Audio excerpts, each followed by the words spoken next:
Kali ini kita akan membahas tentang perbedaan text editor dan IDE. Dalam dunia pemrograman, tentu sudah tidak asing lagi dengan istilah text editor maupun aplikasi-aplikasi IDE. Sayangnya banyak orang yang salah sangka dan menyamakan kedua software ini. Text editor dan IDE memang sekilas nampak sama. Apalagi di dunia pemrograman, kedua software ini bisa digunakan untuk membuat program. Baik program untuk website maupun aplikasi-aplikasi desktop dan mobile.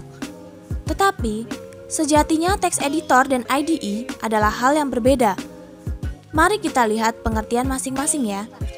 Sebelum saya melanjutkan, pastikan kamu sudah subscribe channel ini agar kamu bisa melihat video seperti ini selanjutnya. 1. Text editor. Sesuai dengan namanya, text editor adalah sebuah software untuk mengedit teks. Selain teks normal atau teks biasa, text editor juga bisa digunakan untuk menulis program. Program yang dibuat pun bermacam-macam, tergantung dari programmer yang ingin membuat program apa dan dengan bahasa apa. Tidak hanya program, text editor juga bisa digunakan untuk membuat halaman website. Bagaimana cara membuatnya? Mudah saja. Hanya perlu membuka text editor, lalu mulai mengetik setiap baris-baris kode. Setelah itu, programmer bisa menyimpan file program menggunakan ekstensi atau format yang sesuai dengan bahasa pemrogramannya.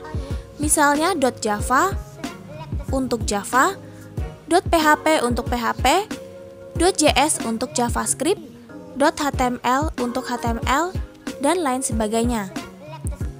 Fungsi dari text editor sendiri juga bermacam.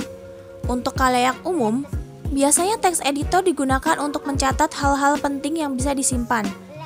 Tetapi di tangan programmer, text editor bisa menjadi salah satu wadah untuk membuat program. Selain itu, text editor juga bisa berfungsi sebagai alat pencari kata tertentu. Tentu ini sangat diperlukan programmer untuk menentukan titik perubahan program.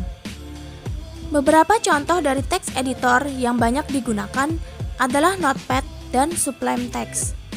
Notepad adalah text editor bawaan OS Windows, sedangkan Sublime Text adalah text editor yang mampu mendukung pengetikan berbagai macam program dari berbagai bahasa pemrograman yang ada. 2. IDE, Integrated Development Environment.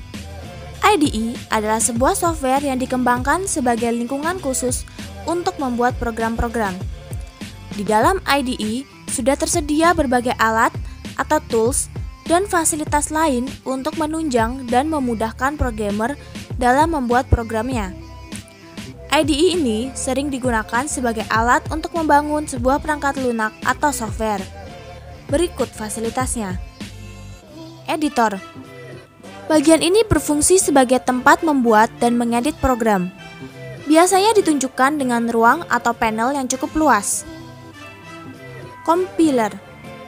Fasilitas ini berfungsi untuk mengubah kode program menjadi binari kode, untuk selanjutnya diterjemahkan oleh mesin dan menjalankan perintah.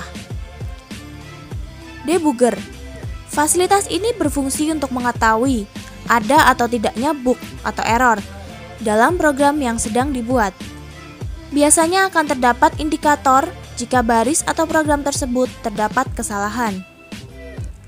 Frame atau bingkai. Bingkai yang dimaksud di sini adalah sebuah tempat untuk keluaran atau output program yang dibuat.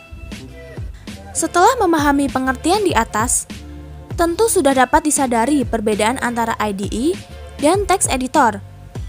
Salah satu yang paling mencolok adalah text editor hanya mampu membuat atau mengedit program tanpa adanya pengecekan atau debugging terlebih dahulu. Berbeda dengan IDE yang terdapat indikator bahwa terjadi kesalahan. Selain itu, dalam text editor juga tidak dapat menerjemah kode menjadi sistem komputer. Tetapi, kelebihan text editor adalah mendukung banyak bahasa pemrograman. Berbeda dengan IDE yang hanya mendukung beberapa bahasa pemrograman saja. Nah, kamu lebih suka pakai text editor atau IDE? Komentar di bawah ya.